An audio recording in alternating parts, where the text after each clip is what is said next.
Já está gravando. E compartilhar a tela.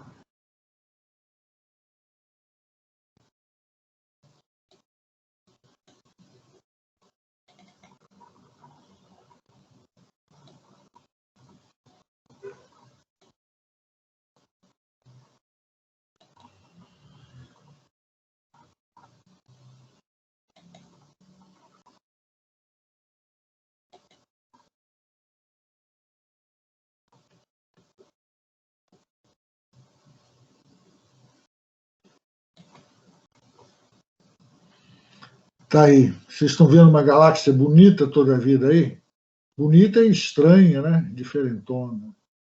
Mas já que nós vamos começar a falar sobre galáxia, eu resolvi colocar essa galáxia aí na tela de fundo para ilustrar a nossa aula. Mas antes, então, de falarmos das galáxias,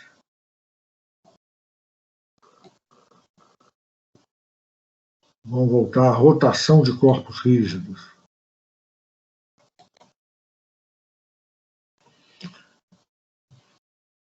Como eu falei, né, nós hoje ficamos de ver, antes da gente começar a falar sobre gravitação, vamos ver esses problemas. São 6 problemas, se não me engano, que eu marquei referência ao capítulo 10. O primeiro é um problema muito simples, né, para ilustrar torque. 3 forças são aplicadas a uma roda com raio igual, dá o raio da roda. Raio, vamos chamar R, conforme mostra a figura aqui.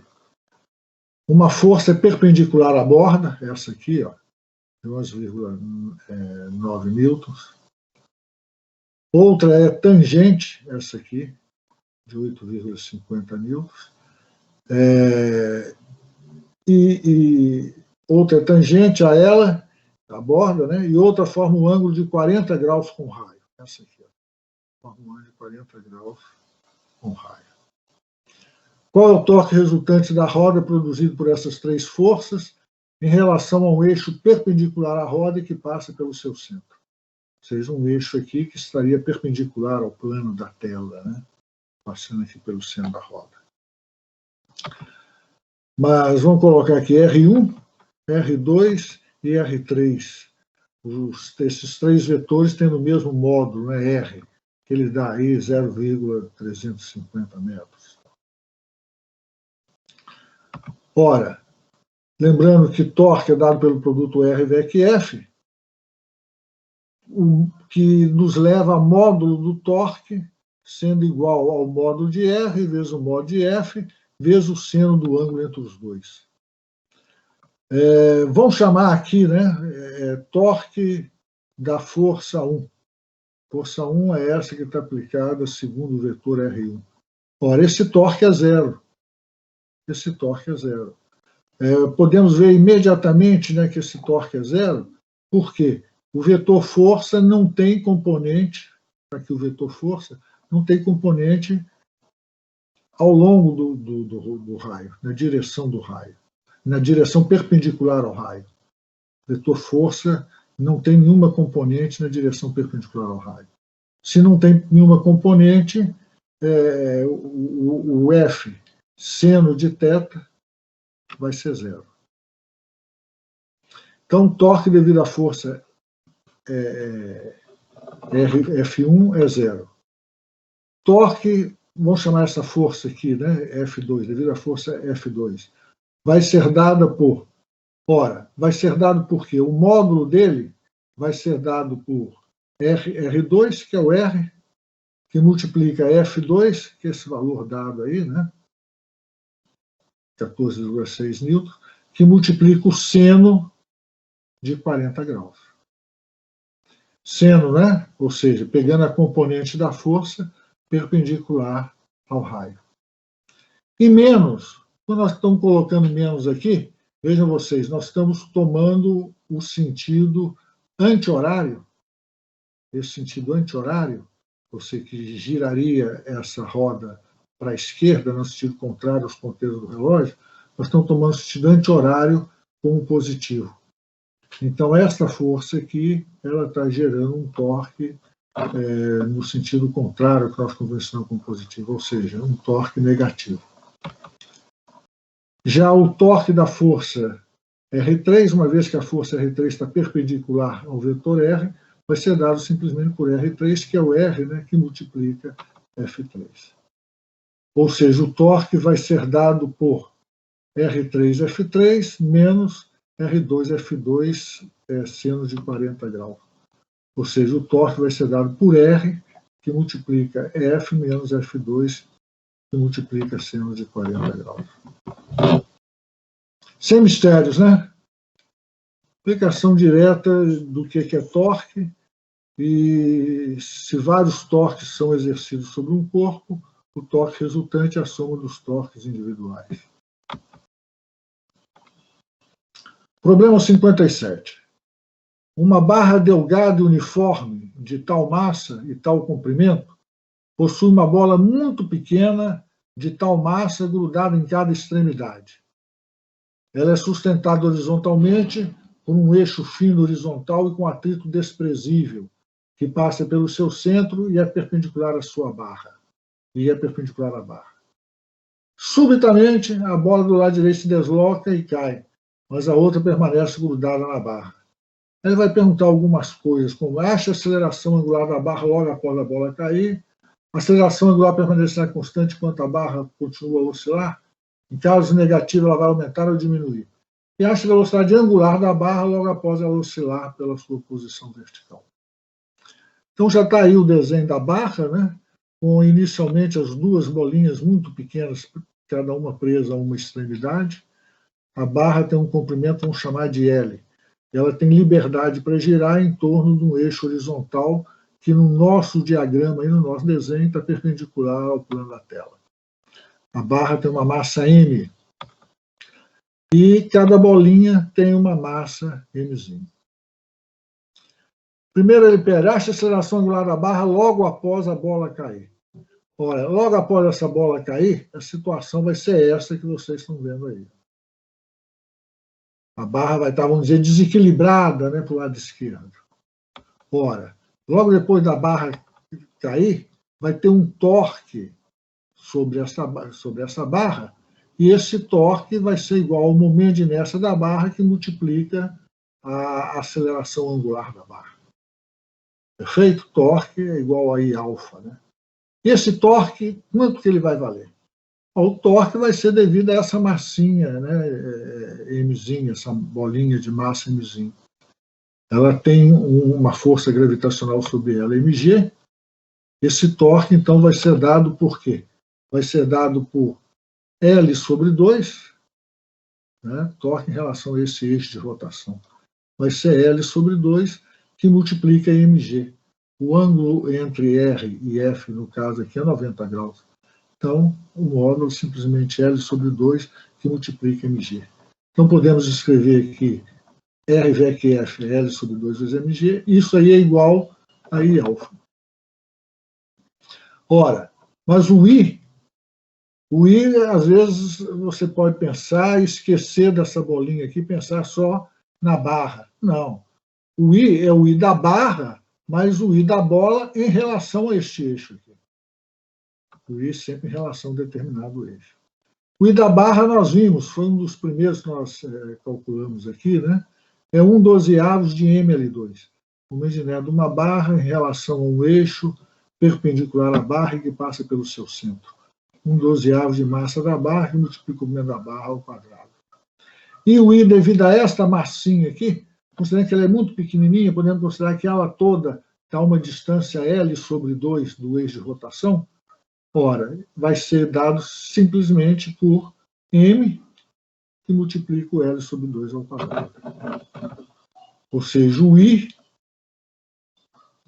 deste corpo, né, barra mais bolinha, é M sobre 12, Mzão, M da barra, sobre 12, mais Mzinho, M da bolinha, sobre 4, que multiplica L ao quadrado. Aí, então, o que nós podemos escrever? L sobre 2mg é igual a I alfa, né? Então, L sobre 2mg é igual a I, que multiplica a alfa. Ou seja, daí podemos tirar o valor de alfa. L sobre mg, dividido por mzão sobre 6, mais mzinho sobre 2.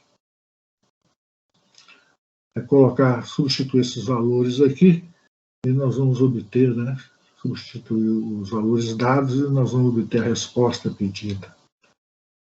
Mas está aí toda a física. Aí no item B, a aceleração angular permanecerá constante enquanto a barra continua a oscilar? Então, a barra vai oscilando, né? Ou seja, ela vai se inclinando cada vez mais. Este ângulo θ, que é o ângulo entre a força peso, a força F, né, que está atuando sobre o sistema, e vamos dizer, o vetor R, que vai da origem do sistema, vai do eixo de rotação até o ponto de aplicação da força, este ângulo θ, ele era 90 graus inicialmente, ele vai diminuindo cada vez mais. Ora, à medida que θ vai diminuindo, o torque vai diminuindo. Vocês concordam comigo? O módulo da força não varia, mas o ângulo entre a força e o R vai diminuindo. Consequentemente, o seno deste ângulo vai diminuindo, consequentemente, o torque vai diminuindo. Se o torque vai diminuindo, a aceleração angular vai diminuindo. O I não altera, né? O I é sempre o mesmo. Então, o torque vai diminuindo, a aceleração angular obrigatoriamente vai diminuindo. Até que vejam vocês, quando a barra passa aqui pela posição vertical, a aceleração angular vai ser zero. Uma vez que quando ela estiver passando exatamente por essa posição vertical, o torque vai ser zero. Força e R estão sob uma mesma direção. Mas aí ele pede também, ache a velocidade angular da barra logo após ela oscilar pela sua posição vertical. Então ele está pedindo a velocidade angular da barra quando ela estiver passando justamente por essa posição vertical aqui. Girando, né, em torno deste eixo com uma velocidade ômega. Ele está querendo saber que ômega que é este. Bom, gente, eu vou resolver isso aqui, a forma mais simples de resolver é por conservação de energia. Vamos colocar o nosso nível de energia potencial igual a zero, correspondente a esse ponto mais baixo por onde essa massinha de massa M vai passar. Aí, então, vejam vocês, inicialmente, essa massinha de massa M vai estar a uma altura L sobre 2 desse meu nível, que eu chamei de nível igual a zero. Então, vejam vocês, inicialmente, o sistema está todo em repouso, não tem energia cinética, ele vai ter apenas energia potencial gravitacional dada por EI mgl sobre 2, ou seja, o mg que multiplica L sobre 2 a altura. Alguém poderia perguntar, mas e a barra? Ela não tem uma energia potencial gravitacional? Ela tem. Mas vejam vocês, enquanto ela vai girando em torno do centro de massa dela. Enquanto ela vai girando, essa energia potencial gravitacional dela permanece constante. Nós podemos esquecer. Energia mecânica inicial desse sistema está toda ela na forma de energia potencial gravitacional deste corpinho aqui de massa M, mgl sobre 2. E nos finalmente, quando essa barra estiver passando por essa posição vertical. Quando ela estiver passando por essa posição vertical, essa massinha mzinha aqui, ela vai estar passando pelo nível zero. Então, ela não tem energia potencial gravitacional. Toda a energia dela vai estar na forma de energia cinética. Energia cinética de rotação. Rotação desta barra com a massinha mzinho preso na ponta, girando com velocidade angular ômega em torno deste eixo perpendicular à barra. Ou seja, meio de I ômega 2. Lembrando que, então, aqui o I não vai ser só o I da barra, não. É o I da barra mais o I da bola. I da barra, 1/12 de ml2, e o I da bola é o M que multiplica L sobre 2 ao quadrado. Aí, então, nós podemos escrever que o ômega 2 vai ser igual a mg que multiplica mg dividido por este I aqui. Perfeito? Tirando daqui, ó.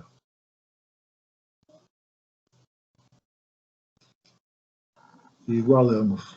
Aí, mgl sobre 2 vai ser igual a meio de I, colocando esse valor de I aqui, ômega 2. Aí isolamos o ômega 2, vai poder ser escrito por essa expressão. Mas substituindo os valores aí, fazendo as contas, não sei se vocês fizeram, para o item A, acha a aceleração angular da barra logo após a bola cair. Dá 16,3 radianes por segundo ao quadrado. Só substituir, né, esses valores na expressão que nós obtivemos há pouco. E o item C, acha a velocidade angular da barra logo após ela oscilar pela sua posição vertical. Ou seja, substituindo os valores aqui, nessa expressão, nós vamos achar o ômega 5,70 radianes por segundo.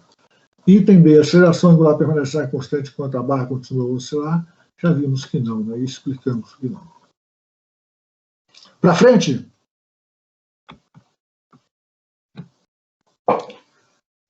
Essa aí eu acho muito interessante. É um problema, né, do rolo de cortar grama.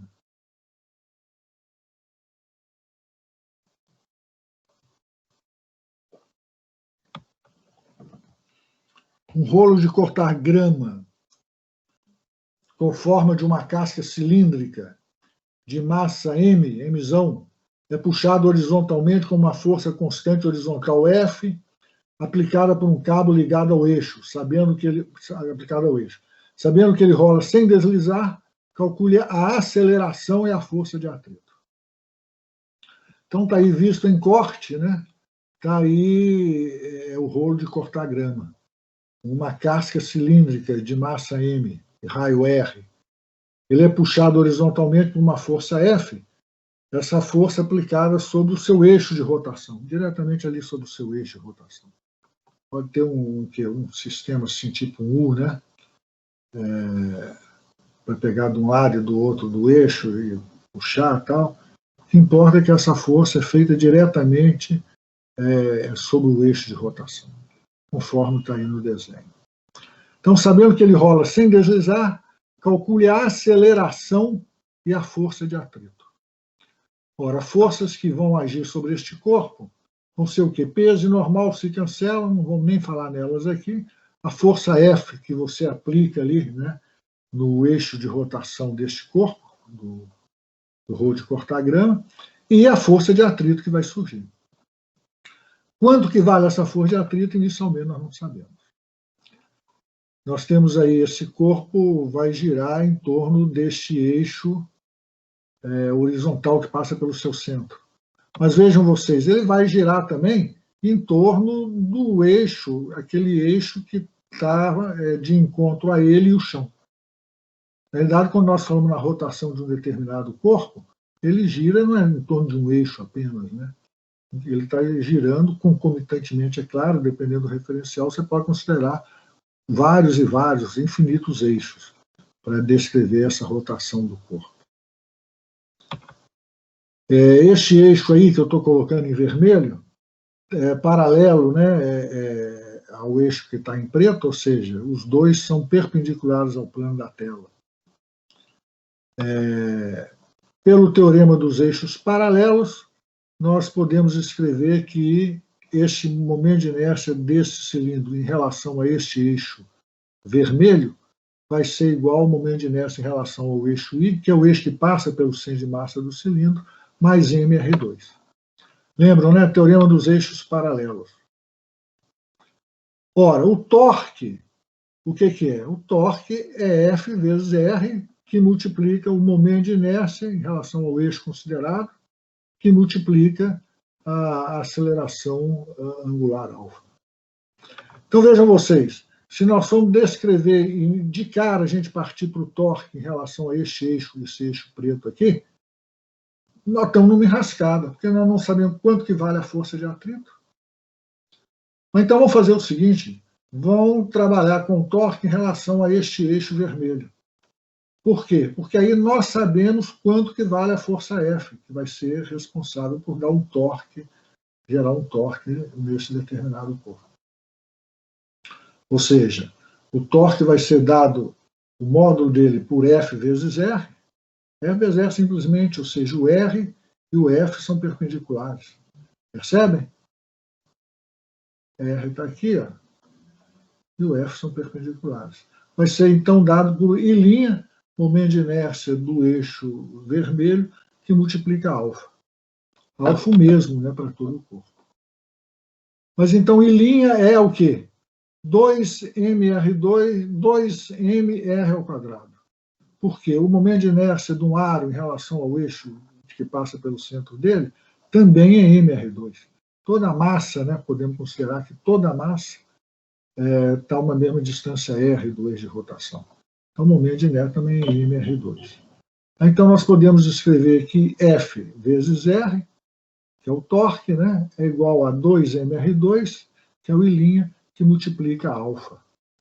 Ou seja, alfa vai ser dado por F sobre 2mr, alfa, a aceleração angular alfa.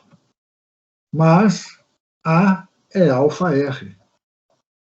Ora, aí então o A vai ser dado simplesmente por F sobre 2m. A é alfa R, concordo? V não é ômega R? Velocidade desse ponto, considerando que ele está girando com velocidade angular ômega em torno desse eixo aqui, ó, o eixo vermelho, é ômega R. Então, A pode ser escrito como alfa R. Facilmente fazendo a derivada em relação ao tempo, né? dV dt é A e d ômega dt é alfa R. D ômega R dt, né, é alfa R. Então ele está pedindo aí, sabendo que a roça deserta calcule a aceleração calculada. E a força de atrito. Ora, agora que nós sabemos a aceleração, a força de atrito ficou facílima calcular, né? Ou não? Ficou facílima. Vamos simplesmente lembrar da primeira lei de Newton, que a força resultante sobre um determinado corpo vai ser igual ao produto da massa do corpo vezes a aceleração do corpo, aceleração translacional, né, é claro, do corpo. Ora, vejam vocês, nós sabemos quanto que vale a força que é aplicada para o lado direito. Essa força aplicada pelo lado direito menos a força aplicada pelo lado esquerdo, que é a força de atrito, é a força resultante. Isso aí vai ser igual a MA. Ou seja, F menos F de atrito, menos força de atrito, é igual a M, né, a massa do corpo, que multiplica A, a aceleração que nós acabamos de achar, que é F sobre 2M. Ou seja, a força de atrito vai ser metade da força que nós estivermos aplicando ali no rolo. Interessante, não é legal esse problema?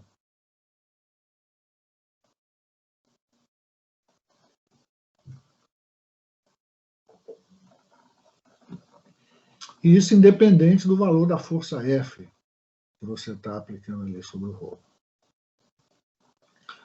Lembrando, é claro, considerando, né, que o rolo tem essa forma, né, como se fosse apenas uma casca de um cilindro.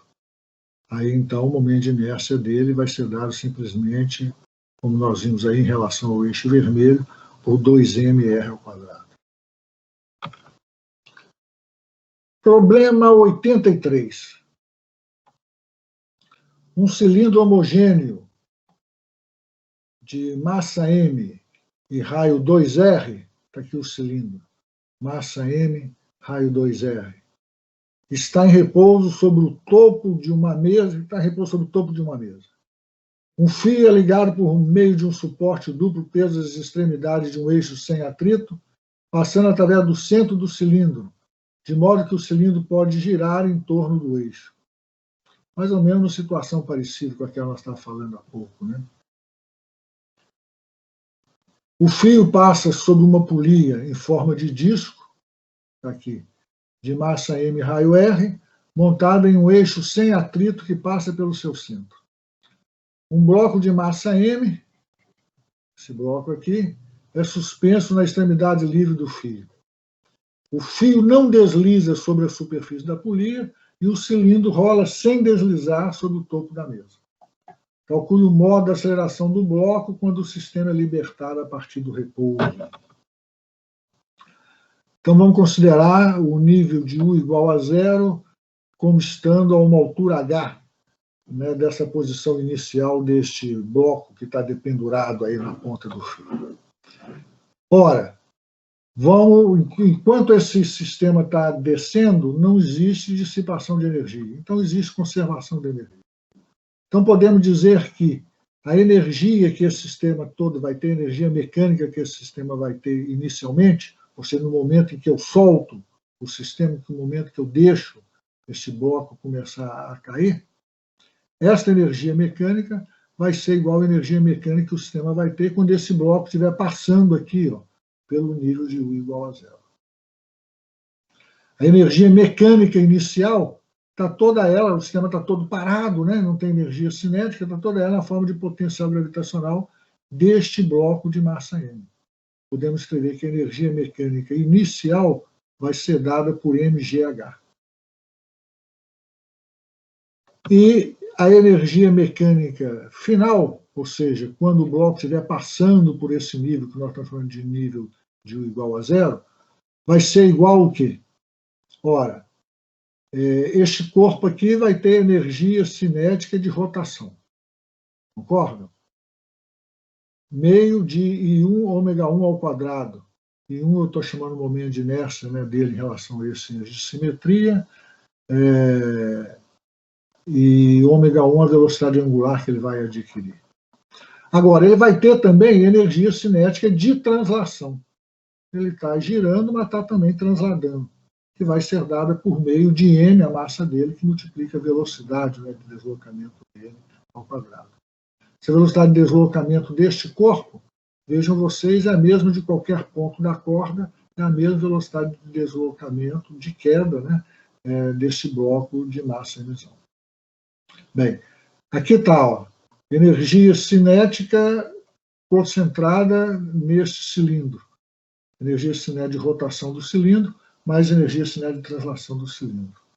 Mas, ora, essa polia vai estar girando.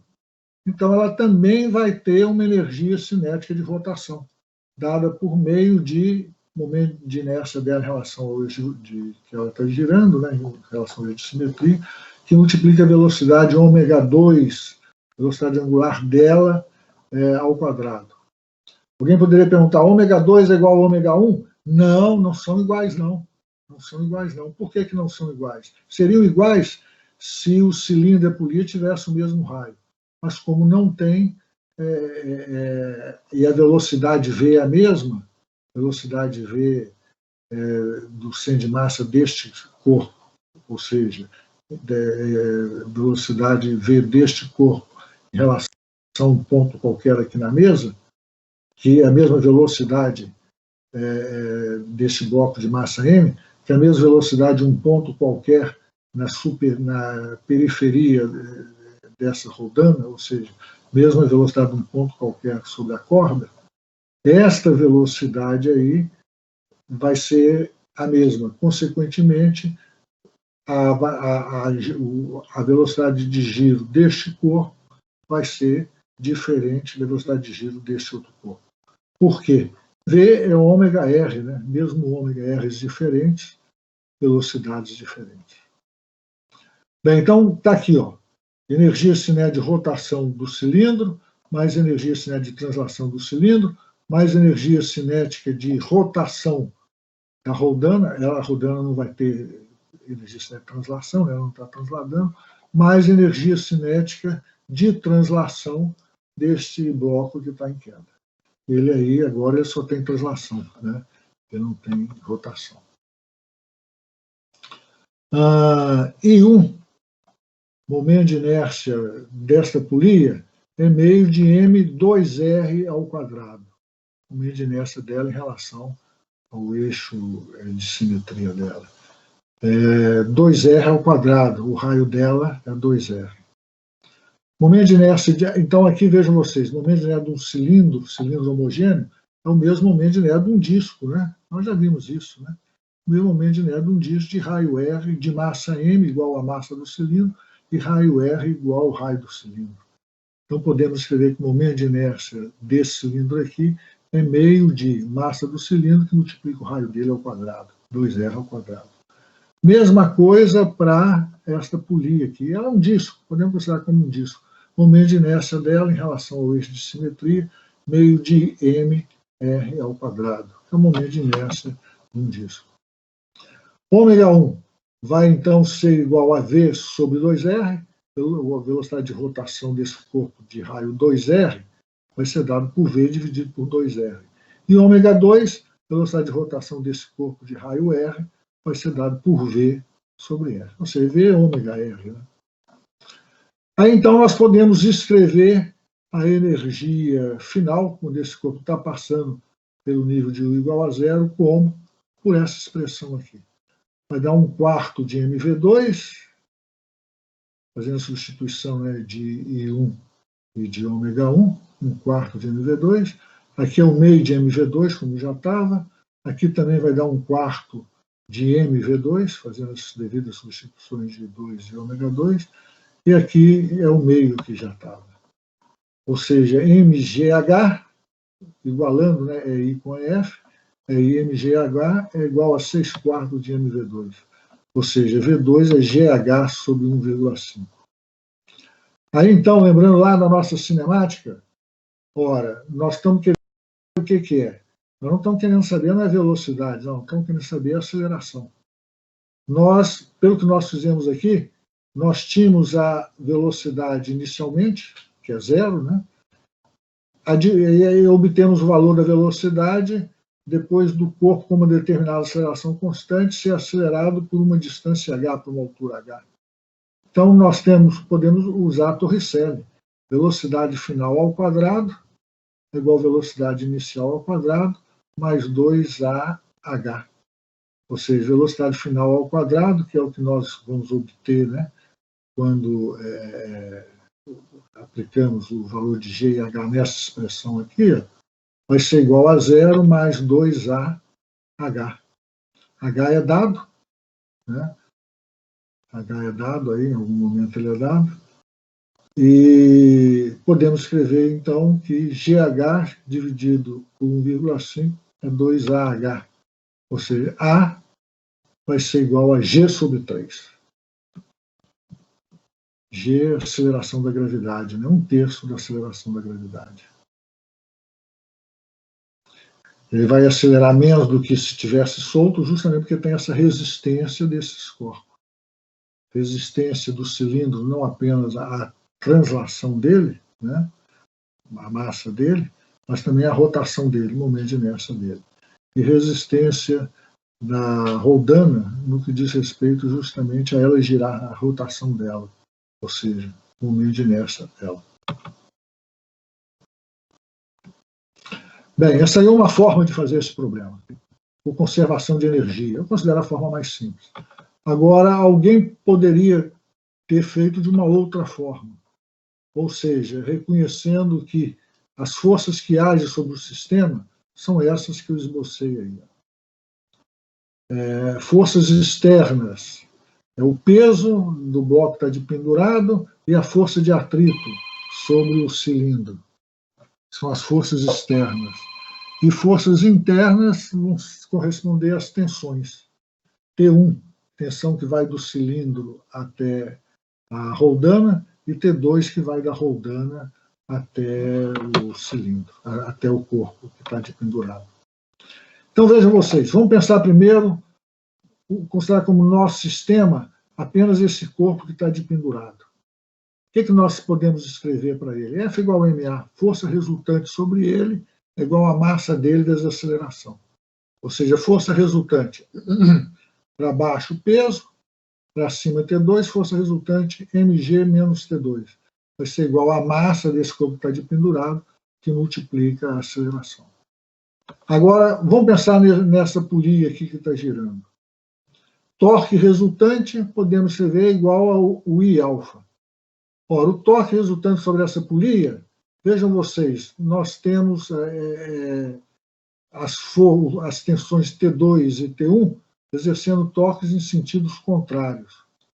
Vamos considerar que esse corpo está descendo, né, ao sentido positivo, ou seja, essa polia está girando no sentido horário, é o sentido positivo. Então, nós vamos ter um torque resultante aqui que vai ser T2 menos T1, que multiplica R. Ou seja, T2 vezes R menos T1 vezes R. Colocando R em evidência, T2 menos T1, que multiplica R. É o torque resultante sobre essa polia. Ora, mas o torque resultante, o que é mesmo? O torque resultante em relação a um determinado eixo, né? Vai ser o quê? Vai ser dado pelo momento de inércia daquele corpo em relação àquele eixo, que multiplica a aceleração angular daquele corpo. Ou seja, vai ser dado por I2, que multiplica α2. E para esse corpo aqui? Ora, para este corpo aqui, nós caímos naquela mesma questão de um problema anterior. Eu não sei quanto que vale essa força de atrito. Então, eu vou escolher o meu eixo de rotação como sendo justamente esse eixo aqui, ó. Este eixo que corresponde ao contato do cilindro com a mesa. Por quê? Porque aí, na hora de calcular o torque sobre este corpo, eu não preciso saber quanto que vale a força de atrito, ou seja, o torque da força de atrito em relação a este eixo é zero. Então, justamente o eixo no qual a força de atrito está aplicada. Aí, então, em relação a esse eixo preto aqui, ó, esse eixo correspondente ao contato do cilindro com a mesa, eu posso escrever que o torque vai ser T1, né, essa tensão, que multiplica 2R, ou seja, o raio do cilindro, que é 2R. Lembrando que T1 vai ser perpendicular ao raio aqui do cilindro, né? Então, o modo torque T1 que multiplica 2R. Ele, então, por sua vez, vai ser igual a I'1, desse cilindro em relação a este eixo, que multiplica α1. Mesma coisa nós tínhamos escrito, né, naquele problema anterior, né? V é ômega R, consequentemente, alfa é ômega A.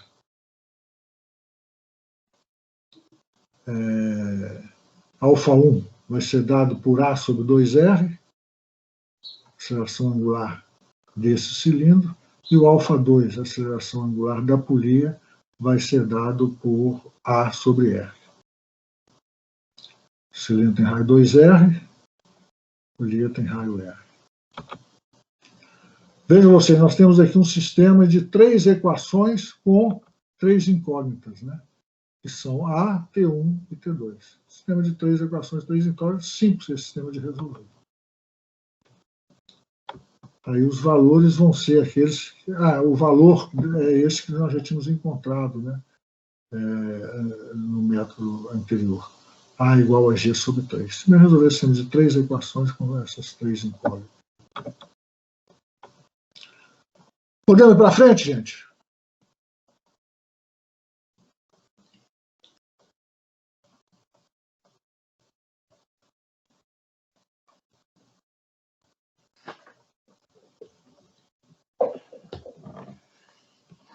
Um pequeno bloco apoiado sobre uma mesa horizontal sem atrito possui uma massa M. Ele está preso a uma corda sem massa que passa através de um buraco na superfície. No início, o bloco está girando a uma distância R do buraco, com uma velocidade angular de tantos radianos por segundo. A seguir, a corda é puxada por baixo, fazendo com que o raio do círculo se encurte para tanto. O bloco pode ser considerado uma partícula. Ele vai querer saber o momento angular é conservado, qual é a nova velocidade angular, calcule a variação da energia cinética do bloco e qual foi o trabalho realizado ao puxar a corda. Hoje, vocês estão lembrados de um problema que nós já fizemos, muito parecido com este? Na realidade, foi o problema 669. Apenas para lembrar aí, né? Lá a gente ainda não sabia de conservação do momento angular. Então não pudemos fazer muito, né? Ele já dava aqui as forças, né, com que era puxado e tal, e fez algumas perguntas. Ora, há uma variação da energia cinética desse bloco. Essa variação corresponde justamente ao trabalho que é feito. Vejam vocês, nesse puxar a corda, vocês estão puxando o bloco no sentido radial para dentro. A força que vocês estão realizando sobre o bloco no sentido radial para dentro. E o deslocamento do bloco, deslocamento total, né, vai ser o quê? Vai ser também no sentido radial para dentro. Consequentemente, vocês vão estar realizando um trabalho positivo. E esse trabalho positivo, como nós vimos lá no problema 669, vai se resumir num aumento da energia cinética de rotação desse bloco. Mas isso apenas lembrando, né, o que nós já fizemos. Agora, então, nós temos aí o bloco, né, ele está girando inicialmente com uma determinada velocidade v, ele tem uma determinada massa m, e ele está girando em torno do raio R, e você realiza uma força F sobre esse bloco, através dessa corda. Você puxa esse bloco para dentro, né, radialmente para dentro, com uma força F, que a força você faz ali no extremo dessa corda. Item A. O momento angular é conservado? Ora, gente, claramente que aí um problema de momento angular conservado. Por quê? Ora, a força que você vai estar realizando sobre este bloco, o que você pode dizer? Ela não está realizando um torque sobre o bloco. O torque dela é igual a zero. Por quê? A força está na mesma direção do raio. Concordo? A força que você está realizando sobre este bloco vai estar na mesma direção do raio. Consequentemente, o torque é igual a zero. Consequentemente, não há variação do momento angular. O momento angular é conservado. Está claro isso, gente? A força sobre o bloco vai ter o quê? O sentido radial para dentro, o mesmo sentido do raio R. Então, o torque dessa força é zero. Então, há conservação do momento angular. Ou seja, o momento angular na posição 1, ou no instante 1, vai ser dado por R1, que multiplica mv1. E o momento angular no instante 2, ou na posição 2, vai ser dado por R2, que multiplica mv2. Se R2 é menor do que R1, conclui-se que V2 vai ser maior do que V1. Mas daí podemos o quê? Lembrando que V1 vai ser dado por ômega1 R1. V2 vai ser dado por ômega 2 R2. Substituindo, nós vamos poder escrever L1 é R1, já colocando aqui, ó, R1 ao quadrado, que multiplica M ômega 1. E L2 vai ser R2 ao quadrado, que multiplica M ômega 2. Igualando, né, ΔL igual a zero, L1 igual a L2, nós vamos ter que ômega 1 R1 ao quadrado vai ser igual a ômega 2 R2 ao quadrado. Ele está querendo saber o que é mesmo? Qual é a nova velocidade angular? Ora, ômega 2, a nova velocidade angular, vai ser igual a, passando R2 ao quadrado aqui para baixo, né, vai ser igual a ômega 1, velocidade angular inicial, que multiplica R1 ao quadrado, o raio de rotação inicial, sobre o R2 ao quadrado, o raio de rotação final ao quadrado.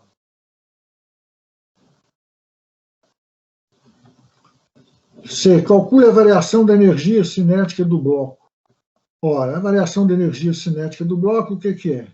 É meio de m, que multiplica V2 ao quadrado, menos meio de m, que multiplica V1 ao quadrado. A variação da energia cinética, né? A energia cinética final menos energia cinética inicial. Substituindo os valores de V2 por ômega 2 R2, substituindo o valor de V2 por ômega 2 R2 e de V1 por ômega 1 R1, nós obtemos essa expressão aí para variação da energia cinética. Meio de m, que multiplica R2 ao quadrado vezes ômega 2 ao quadrado, menos R1 ao quadrado vezes ômega 1 ao quadrado. O trabalho realizado vai ser justamente, por essa força E, vai ser justamente igual a essa variação de energia cinética ΔK. Substituindo os valores dados, nós vamos achar um ômega 2 igual a 7 radianos por segundo e um ΔK igual a 0,010 joules. Ou seja, os itens B e C, né? Os valores dos itens B e C, e aí o D, né? ΔK é igual ao trabalho realizado, é igual a 0,010 joules. Mas aí são dois problemas, não sei se vocês repararam, eu coloquei, passei o 40 lá para trás, né, para ficar perto do 103. São dois problemas intimamente ligados, a mesma situação em que ele pergunta coisas diferentes.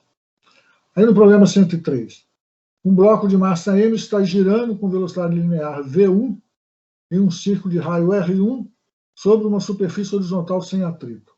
O fio é puxado por baixo até que o raio do círculo no qual o bloco se move é reduzido a um valor R2. É uma coisa de antes. A. Calcule a tensão T no fio em função de R, a distância entre o bloco e o orifício.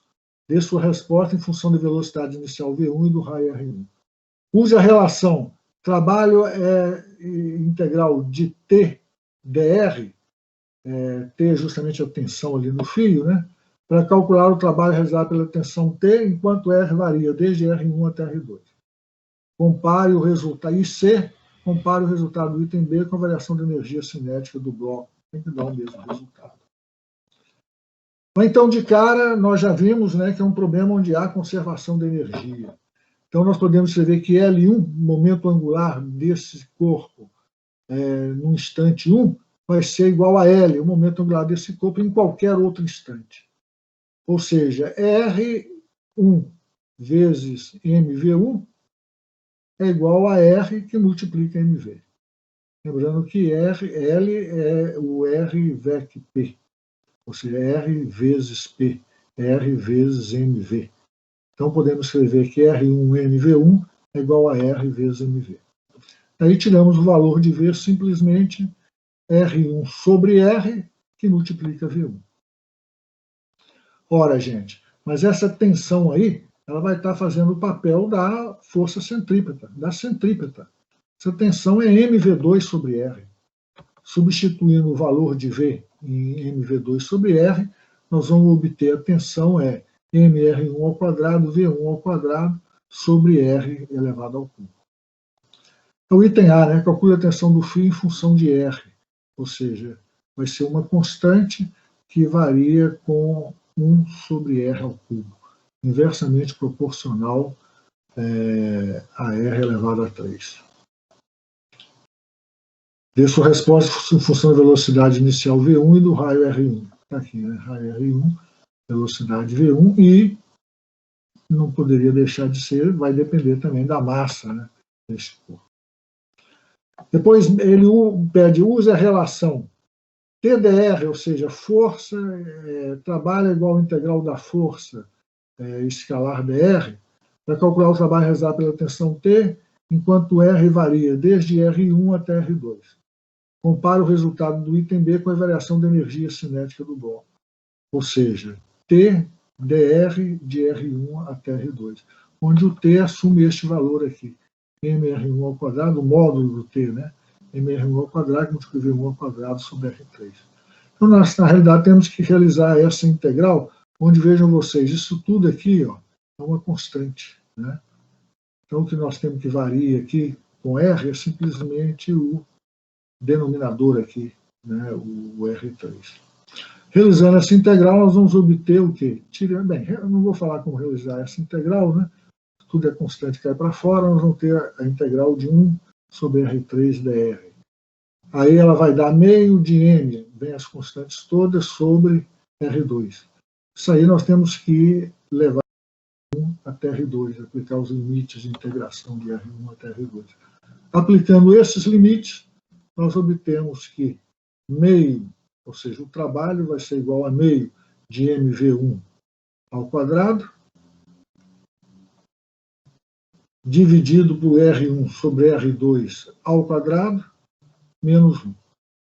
Isso aqui, o que eu fiz? Coloquei aqui, dividir tudo por R1. Dividir, nós temos dois termos, né, quando eu aplico os limites de integração R2 e R1, dividir esses dois termos por R1, para obter uma resposta mais compacta.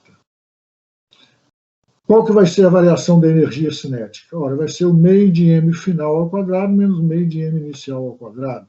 Ou seja, meio de M, V2 ao quadrado menos V1 ao quadrado. Mas o V2 podemos tirar daqui, né, vai ser igual a R1V1 sobre R2. Substituindo o valor de V2 nessa expressão, nós obtemos o quê? Uma expressão análoga que tínhamos obtido para o trabalho. Ou seja, ΔE é meio de massa do corpo vezes V1 ao quadrado sobre R1 ao quadrado dividido por R2 ao quadrado menos 1. Bom, gente, alguma dúvida em algum desses problemas?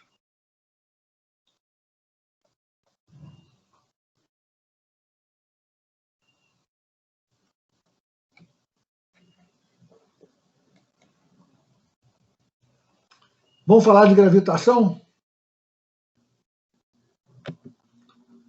Enquanto eu vou mudando aqui, vocês não tiveram, antes da aula de hoje, vocês já tiveram alguma dúvida em algum desses problemas?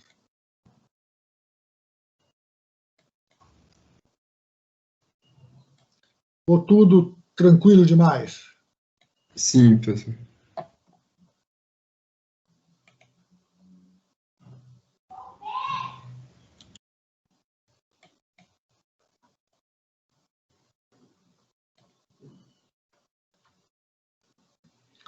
Vamos falar de gravitação, é o último assunto desse nosso curso.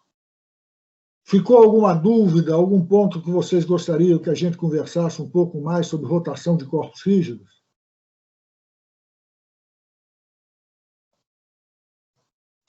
Para mim está tudo bem.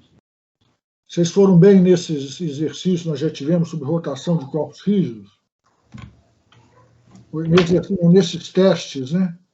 Nós já tivemos o quê? Com o de hoje foram 4 testes. Ah, não, hoje não teve.